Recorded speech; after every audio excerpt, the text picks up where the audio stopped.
pessoal, sejam bem-vindos ao Viver Bem. No programa de hoje a gente vai falar sobre a síndrome do pânico.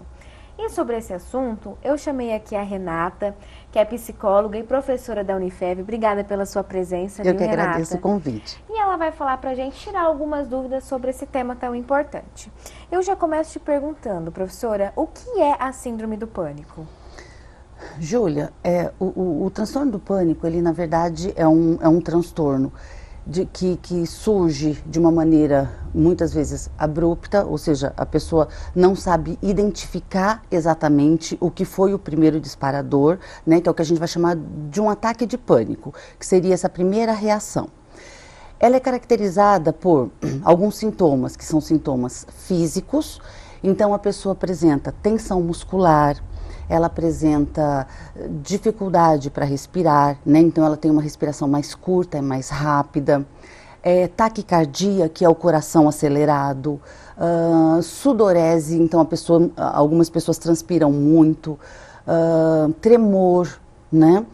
E tudo isso, né, esses sintomas físicos, eles vêm acompanhados dos sintomas cognitivos, que é uma percepção da pessoa de que ela, ou que ela pode vir a morrer em decorrência desses sintomas, ou de que ela vai perder o controle, ou algumas pessoas têm um relato até de que têm a sensação de que vão enlouquecer em decorrência desses sintomas, né?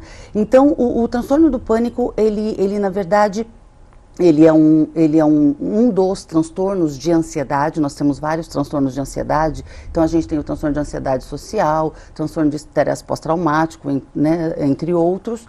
E o transtorno do pânico é um deles. O que o diferencia dos outros transtornos de ansiedade? É que o grande medo da pessoa, ou seja, o grande gerador de ansiedade na pessoa, é o medo de ter novas crises, novos ataques. Então, esse medo de ter um novo ataque acaba fazendo com que as respostas fisiológicas, elas aumentem, e essa sensação de mal-estar e essa sensação de que algo muito ruim vai acontecer, ela é cada vez mais forte, né? Algumas pessoas que têm síndrome do pânico, algumas chegam realmente que sofrem de transtorno do pânico, desculpa, elas chegam realmente a desmaiar, algumas chegam a desmaiar, né? Por conta desses eventos sucessivos, né? Tanto que são de origem tanto fisiológica, né, os sintomas fisiológicos, como os cognitivos. Esse transtorno, ele pode atingir pessoas de qualquer idade? Sim. Na verdade, assim, quando a gente pensa no transtorno do pânico, ele é um tipo de transtorno que as pesquisas, elas não são... elas não são muito precisas com relação à prevalência. Mas algumas pesquisas indicam que ele vai atingir em torno de 3 a 6% da população. Então é um número bastante significativo, né? Ele é menos comum em crianças, o transtorno do pânico, né? Então, o transtorno do pânico, ele é menos comum em crianças, ele tem um início mais esperado na adolescência e no começo da vida adulta, né? Mas não significa que ele não possa, que pessoas em outras faixas etárias não possam vir a ter um ataque de pânico. E quais seriam as principais causas do ataque de pânico? A gente tem como dar alguns exemplos aqui para o pessoal de casa? Um dos fatores pode ser hereditário, né? Então é muito comum, existe uma prevalência maior de transtorno do pânico em famílias que tiveram pessoas que já tiveram algum tipo de transtorno de ansiedade. Certo. Então, algum outro tipo de transtorno de ansiedade ou depressão, né? Então, existe uma prevalência maior, existe um fator que é hereditário. No entanto, não é só, né? Então, além dos fatores hereditários, que são de origem hereditária, existem os fatores que são situacionais, né? Então, por exemplo, pessoas que passam por situações de estresse, né, situações estressoras, situações traumáticas, questões como separação, perdas, doenças, né? São alguns dos fatores que podem ser desencadeantes para um ataque de pânico, né? Então você percebe que eu falo ataque de pânico e o transtorno de pânico, né? É porque nem sempre a pessoa que teve um ataque de pânico, necessariamente ela desenvolva o transtorno do pânico, né? Então existe um percentual de pessoas que podem ter um ataque durante a sua vida, né? Mas ele não é recorrente, não acontecem outros, né? Então isso pode acontecer. Então nós não consideraríamos um transtorno de pânico. Certo.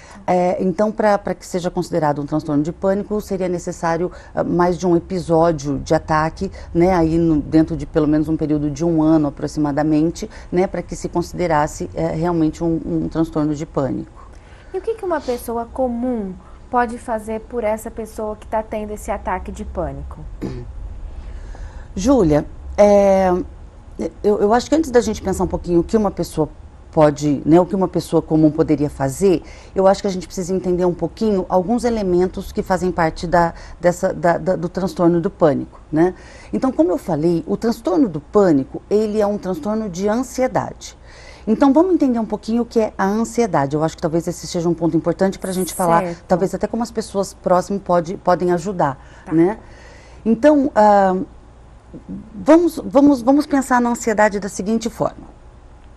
Suponhamos que nós estamos aqui e entre alguém aqui que nos coloque numa situação de risco real. Não sei, uma pessoa armada ou algo assim, que nós nos sintamos realmente ameaçadas. Nós vamos desenvolver sintomas, né, de uma pessoa com transtorno do pânico. Nós vamos ter taquicardia, nós vamos ter sudorese, nós vamos ter, né, uma sensação de asfixia, sensação de mal-estar. Então, esse mal-estar generalizado, ele vai nos atacar por conta do quê? Por conta do medo. Tudo isso é uma reação ao medo. Então, o medo é toda essa reação fisiológica e cognitiva diante de um perigo real, um risco real. Certo. Né? A ansiedade, por sua vez, ela vai funcionar como uma antecipação de um risco, uma antecipação de um perigo. Então, por exemplo, eu tenho que participar de uma entrevista para emprego amanhã, né? Então, eu tenho essa entrevista amanhã, então eu começo a antecipar um perigo.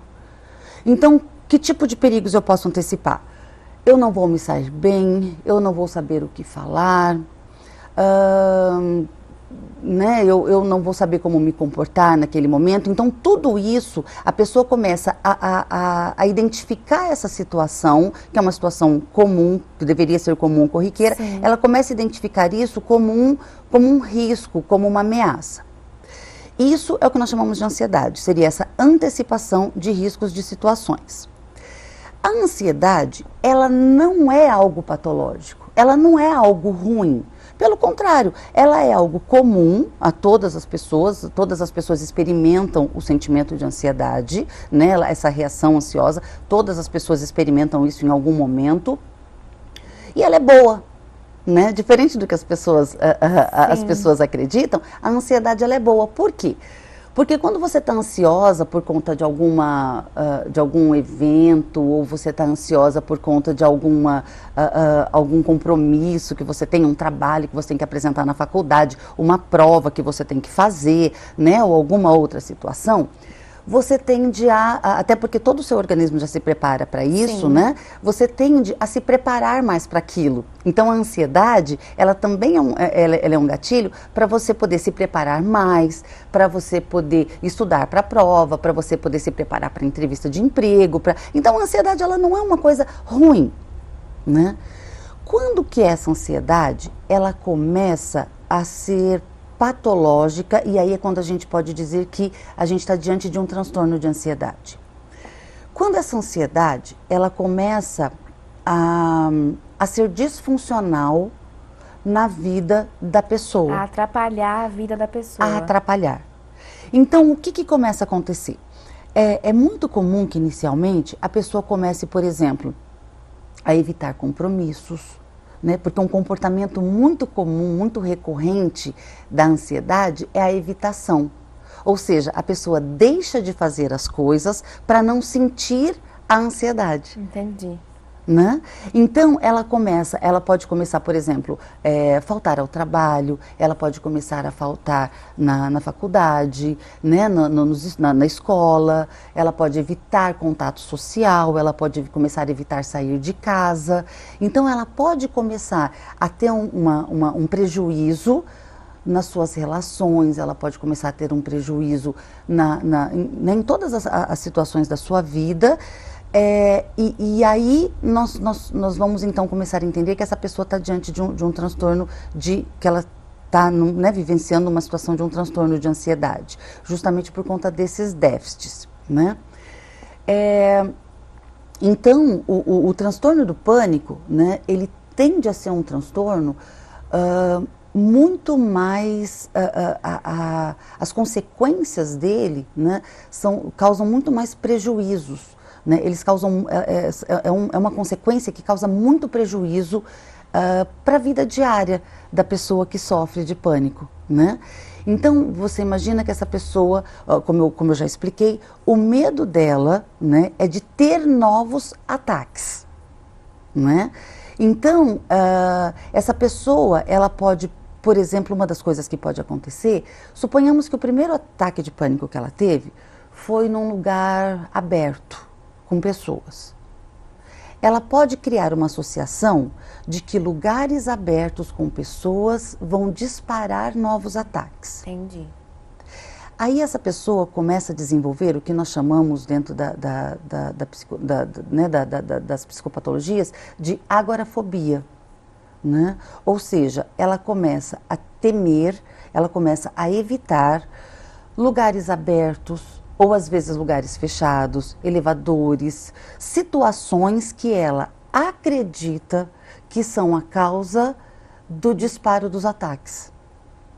Né? Então essa pessoa, ela começa a evitar esses lugares, ela começa a evitar essas situações, né? Em decorrência do medo de novos ataques de pânico. Então, é muito importante agora, né, quando a gente explica tudo isso e quando a gente entende um pouco como que essa pessoa está funcionando, uma das coisas importantes para as pessoas que estão em volta, que estão ao redor, né, eu penso que o primeiro ponto que a gente precisa enfocar, talvez seja a validação. Né? É muito importante que as pessoas validem o sofrimento emocional. Né? Existe uma tendência dentro da sociedade de se validar muito aquilo que é físico, aquilo que você vê que está físico, né? Então, se você fala assim, eu tô com uma dor, né? Eu tô com uma dor muito grande em tal parte do corpo, né?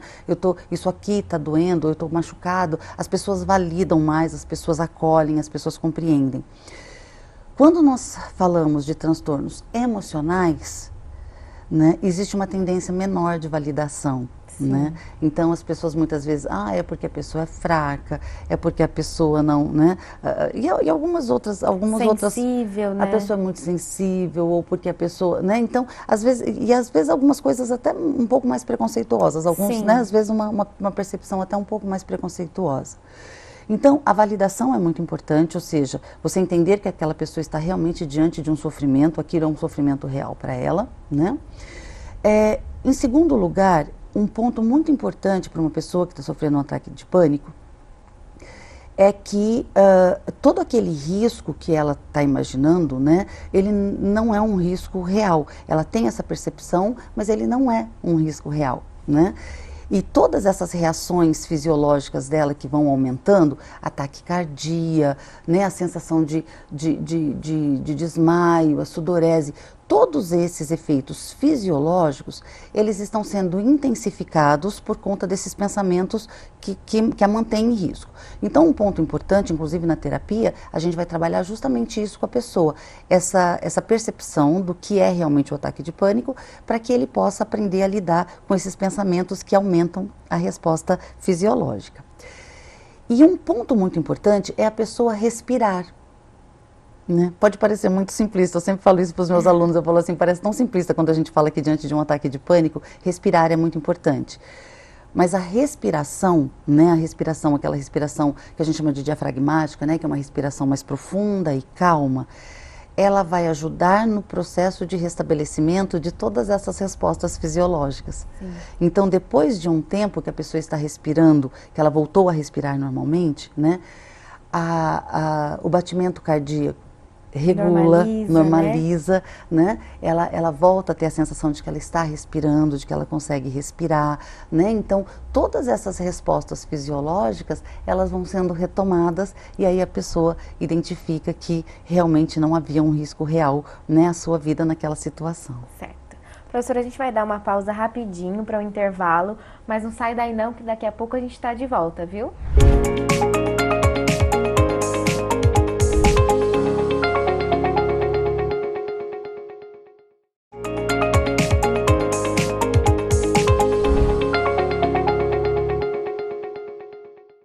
Viver Bem está de volta. Hoje a gente está recebendo a professora Renata Domingues, que também é psicóloga, e a gente está falando sobre a síndrome do pânico.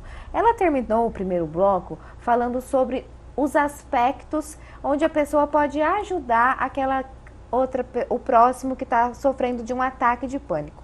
Ela também já explicou sobre a diferença entre transtorno e ataque. Professora, eu queria que você falasse agora um pouco pra gente sobre a questão neurológica desse ataque. Na verdade, quando a gente fala dessa reação de medo, né, ela é uma reação que alguns autores defendem, inclusive, que toda essa resposta fisiológica, ela já é uma resposta que nós fomos desenvolvendo ao longo da evolução. Ou seja, é como se o nosso cérebro ele já estivesse preparado toda vez que ele recebe uma informação, ele recebe um sinal de que tem algo que não está, que você está diante de um perigo real, né? Ele vai disparar todas essas reações fisiológicas, né? Por quê? Porque, na verdade, ele está preparando o nosso corpo para uma resposta de luta ou fuga. Entendi. Então, imagina que se você está diante de um perigo real, né, você ou vai lutar pela sua vida ou você vai fugir para se proteger, né? Certo. Eu costumo sempre fazer uma associação para a gente imaginar, por exemplo, pense num gatinho, quando ele está diante de um cachorro que é ameaçador para ele. Então, quando ele está nessa situação, o que a gente vê no comportamento dele? Ele paralisa, é a primeira coisa. Sim. Né? E isso tudo já são reações que o próprio cérebro já coordena para o nosso corpo, né? Então, a gente paralisa, então a tensão muscular, ela pode ver que ela está muito associada com a ansiedade, né? A tensão muscular. Além da tensão muscular, a respiração ela se torna, né, mais curtinha, para que você também passe despercebido ali na situação de risco, né? Você tem a taquicardia, que acaba fazendo com que todo o seu corpo se prepare ou para você lutar, né, ou para você fugir. Então você perceba que todas essas respostas que nós temos, elas são importantes diante de perigos reais, né? No entanto, o grande problema na situação da ansiedade é que grande parte dos perigos que são percebidos, eles são distorcidos, eles não são reais. Então, por exemplo, estar numa palestra, ou fazer uma palestra, ou fazer uma prova, ou estar numa entrevista de emprego, como nós usamos como exemplo. Qual é o perigo real que uma pessoa está tendo nessa situação? Não existe um perigo real. Né? Então existem perigos que são percebidos pela pessoa que está experimentando a ansiedade. Então esses perigos eles são percebidos e essa mensagem é mandada para o cérebro, né? Estou diante de um perigo real. E aí o que nós temos então é uma resposta, né? E uma resposta já uma resposta já pré-determinada, já estabelecida, uma resposta fisiológica para que você enfrente aquela ameaça. Né? Só que aquela ameaça, ela não é uma ameaça que demanda, por exemplo, tudo isso, né? Então, por isso que no processo terapêutico, nós vamos trabalhar, eu trabalho com uma abordagem dentro da psicologia que é chamada terapia cognitivo-comportamental, né? E dentro da terapia cognitivo-comportamental, nós vamos trabalhar, então, justamente acionando toda a parte racional do paciente. Né? Então, nós vamos trabalhar com ele, por exemplo, no sentido de que ele entenda o que é o transtorno do pânico, né? Como essas respostas surgem e mediante quais ameaças essas respostas surgem, porque às vezes não são ameaças reais, né? Mas elas são as ameaças que ele pensa, as ameaças que ele entende, a forma como ele interpreta as situações. Sim. Então nós vamos trabalhar nesse sentido para que o paciente ele compreenda todo esse funcionamento dele, né? E a partir daí ele vai desenvolvendo todo um instrumental para poder lidar com o transtorno do pânico, né? Então, porque o transtorno do pânico, a gente não pode dizer que é um transtorno que tem cura, né? O que a pessoa aprende é desenvolver estratégias para lidar com o transtorno. Né, para lidar com essas respostas. Então, através a gente vai trabalhar com a psicoeducação para que ele possa entender todo esse funcionamento e o funcionamento dele também, né? Nós vamos trabalhar com técnicas para identificação dessas distorções cognitivas que nós chamamos, né? Nós vamos trabalhar com técnicas de respiração, com técnicas de relaxamento, que são muito importantes para a pessoa que tem transtorno de ansiedade, as técnicas de respiração e de relaxamento, né? Então, são algumas das estratégias terapêuticas, né, que nós vamos utilizar para a pessoa que tem transtorno do pânico. E a gente tem como evitar esse ataque de pânico? Na verdade, a pessoa, quando ela tem o primeiro ataque de pânico, é muito difícil ela evitar ter o primeiro ataque, né? Até porque tem uma coisa muito curiosa, porque você percebeu que o transtorno do pânico, ele tem uma série de sintomas que são fisiológicos. Então, o que costuma acontecer? Quando a pessoa começa a apresentar esses sintomas fisiológicos, a primeira tendência dela é procurar, por exemplo, cardiologista, né? Por conta da taquicardia. Do batimento cardíaco. Exato. Né? Então, é muito comum que ela procure outros serviços, né? E não um serviço psiquiátrico ou psicológico diante desses sintomas. Então, quando ela muitas vezes vem para o tratamento ou psiquiátrico ou psicológico, às vezes ela já está apresentando crises de uma maneira recorrente, né? Às vezes os ataques eles já são um pouco mais recorrentes. Então, assim, durante o processo terapêutico, sim. Durante o processo terapêutico, quando a pessoa ela desenvolve uma consciência do que é o transtorno do pânico e, ao mesmo tempo, ela desenvolve uma consciência de como ela funciona e quais são os estímulos que ela reage de uma maneira, né, com a ansiedade, aí sim ela consegue criar estratégias para evitar. Entendi. Né? Mas sem esse conhecimento é muito difícil que a pessoa tenha que ela consiga desenvolver essas estratégias. Professora, e explica pra gente essa relação do transtorno de pânico, ela pode ter mais sérias consequências na vida da pessoa? Sim, sim. E quando a gente pensa no transtorno do pânico, eu acho que a gente precisa pensar alguns aspectos que estão mais relacionados ali ao dia a dia, a vida da pessoa. Então, como eu disse, o transtorno do pânico, ele pode começar a influenciar em aspectos como evitação de relacionamentos, né? A pessoa pode começar a evitar sair de casa e estar em lugares que antes eram prazerosos e importantes para ela. Isso pode influenciar nas relações ali familiares, né? Porque quando a família não tem uma compreensão adequada da sua importância ali para aquela pessoa, né? E na importância também da superação do transtorno, essa pessoa ela pode ter uma série de dificuldades no relacionamento familiar, né? Então tem alguns prejuízos que são ali mais a queda da produtividade no trabalho, na escola. São alguns fatores. E um outro aspecto, né, ele está mais relacionado ao longo prazo. Então, uma pessoa com transtorno do pânico, ela pode vir a desenvolver, por exemplo, um quadro de depressão, né? Essa pessoa ela pode desenvolver outros, aliás, é muito comum, inclusive, a comorbidade, né, do transtorno de pânico com outros transtornos de ansiedade. essa pessoa ela pode começar a desenvolver ideações suicidas, né? E em casos muito extremos chegar ao suicídio. Então sim, a gente está falando de um transtorno que precisa ser identificado, precisa ser cuidado adequadamente, tratado adequadamente, né? Porque as consequências elas podem ser realmente bastante danosas para a vida da pessoa. Professora, eu agradeço muito a sua presença aqui hoje, viu? Eu que agradeço, Júlia, foi uma delícia. E eu queria que, para encerrar, a senhora deixasse um recadinho para o pessoal de casa sobre essa questão do transtorno, quando deve procurar ajuda, quem procurar ajuda, né? Uhum.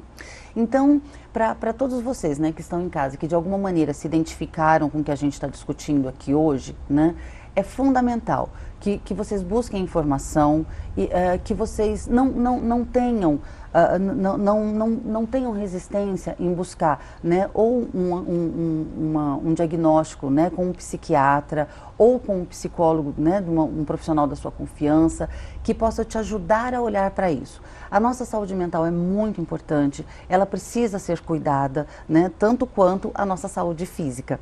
Então, né, olhem para isso. Se vocês precisarem de mais informações ou quiserem obter mais informações, depois eu não sei se a Júlia quiser deixar meu e-mail disponível para as pessoas, né, caso as pessoas tenham ainda mais dúvidas e queiram saber um pouco mais. Então, mas busquem a ajuda, busquem a informação, né, não sofram sozinhos. Vocês não estão sozinhos, tá bom? Isso. Obrigada, viu? Pessoal, Viver Bem de hoje está ficando por aqui, mas na semana que vem a gente se encontra de novo. Beijos e saúde!